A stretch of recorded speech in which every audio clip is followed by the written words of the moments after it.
Why am I here? Full of excellent questions, y'all. Excellent questions. So, I'm actually in grad school right now. I am attending Kyoto University as a graduate student, and I'm here to get a graduate degree. Since that was very vague, let me give you more specifics. So, I got a scholarship to study here. I'm on the MEXT scholarship. It's basically a scholarship provided by the Japanese government for people to come to Japan, foreign people to come to Japan and do research. And then, either they just come here and do a couple years of research and go back to their country, or they can come here and get, basically a myriad of different degrees. They have obviously the graduate program that I'm in, but they also have an undergraduate program. You can come here and do all 4 years of your undergraduate, as well as high school. There's like some limited options for high schoolers as well. So it's a very broad, actually very well-known program, scholarship or fund for people who are looking to come study in Japan. And it's basically because it's one of the best scholarships available. They pay for all of your education related expenses, so tuition and all that stuff, and then you get a stipend to live on. So basically you get to live here for free by fulfilling your duties to the Japanese government as a researcher. Slave! Just kidding.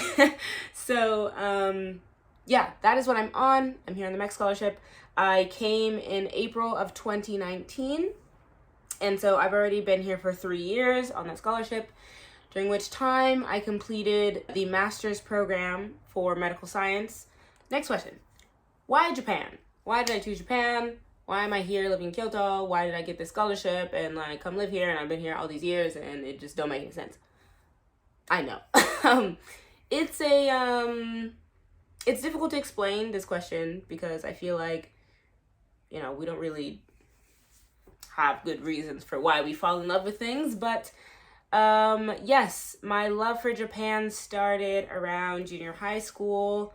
Me and my siblings discovered Naruto. If you don't know, that's an OG anime at this point. Actually, I feel like it's become pretty mainstream recently.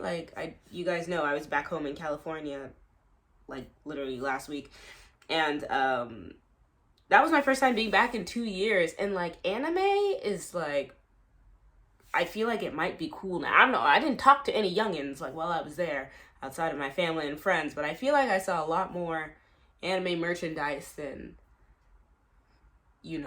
is normal for America. But anyways, so back before it was cool, sound like such a hipster. Back before it was cool, and it was very nerdy and definitely something to be ashamed of, me and my siblings would geek out about Naruto, and we would watch it, and we got addicted, and eventually, you would know if you're a person who's ever watched anime, at least back in the day, or you're into stuff that's not too popular, kind of stuff that's less mainstream. You run into a point where you run out of the dubbed episodes, the ones that are dubbed in English, and you've got to go searching on your own for the rest of the episodes. Because Japan, of course, the country producing the anime, is way ahead of the anime that's being shown in the United States in English. And so when you get to that point, this was before Netflix was a thing, and you could just binge hundreds of episodes at a time. And so when you hit the point where you're caught up to America's dubbed versions, you need to venture out into the internet and find the Japanese versions if you want to keep watching the show ahead of everyone else. So, we got to that point, and that was how we got our first kind of introduction to Japanese as a language, because so obviously dubbed episodes are dubbed in your language. So the characters would be speaking English, even though, that's not the language they speak in the original production. And so when you get to the Japanese ones, there's no more English, right? You've just got the characters are speaking in the original Japanese, and then you got to read the English subtitles. So when we got to that point in our anime journey, that's where I started to, really come to like Japanese. I think that was maybe the first time I'd ever heard Japanese. And, clearly it was a lot of input. I was watching thousands of episodes. And so, I came to love Japanese through, enjoying Naruto, the anime. And so I wanted to learn Japanese. It's as easy as that. I decided when I got to college, I was going to take Japanese classes for real.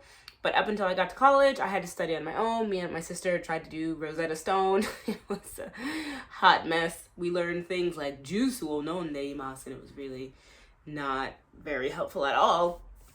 But you know, we had to find our way. And yeah, that's where it started. And so not only the language, I got to pick up, you know, pretty basic things about the culture through anime as well, like, you know, ramen and kimonos and sakura, you know, all the basic things I feel like a lot of people come to know about Japan. I was introduced to those things through anime and, you know, fell in love with them. So yes, it all started there. And so when I got into college, when I was 18, I took Japanese 101, and from there on, I just ran with it. If we want to talk about my whole long history, which is so long, being more specific, so I took 2 years of Japanese courses at my university, and then I went to Japan for the first time. I studied abroad for my entire junior year. I went to Fukuoka and was an exchange student at Kyushu University, and I had an amazing, wonderful time. I had so much fun. I made incredible friends, lifelong friends, and you know, I would love to be able to talk about this in another video, but I just have the best memories of my life are from that year. And so when I came back, I finished my senior year and I graduated, and I knew that I wanted to go back. You know, 10 months wasn't enough for me. So I had met someone, a friend I made while I was studying at Kyushu University that year. He was a little older than me, and he was actually there on the MEC scholarship. And so he was my introduction to the scholarship that I'm on. He told me, oh, when you graduate, you should apply and then come back. And so thank you, Charlie, for introducing me to, you know, my future at the time. But yeah, thanks to him, I was able to, you know, come back. And here I am now, doing just that. He wasn't the only person on the MEC scholarship. Like I said, I found out afterward. He was just the first person to introduce it to me. There are a lot of people on this scholarship. It's very popular. It's very highly sought after, and it is very difficult to obtain. It actually took me 2 years to get accepted for the scholarship. The first year I applied, I was rejected, and it was heartbreaking because I knew I was the person they were looking for. It's just they didn't know I was the person I was looking for, which is really unfortunate because, you know, I was made for this scholarship. The scholarship was made for people like me, and they told me no. So it was really upsetting and difficult, but I didn't give up because I knew that this is where I was supposed to be, and I think this is how I was supposed to get there. So yeah, second year I waited another year and then, you know, improved my application, and then the second year came around and I got accepted. And so that was in 2018, and so I came in 2019. Now it's 2022, and I'm supposed to be graduating and leaving, but I said, no, extend my scholarship, sir. And yeah, so they're doing just that. So another 3 years in Japan at this university in Kyoto are my current plans for the future. Don't ask me anything after that. I barely figured out this far. Like, I'm really not doing very well determining my trajectory in life. So these questions are hard for me. Please, I don't even know the answers. Just let's settle for the next 3 years. I know what I'm doing for the next 3 years, okay? Dismissed.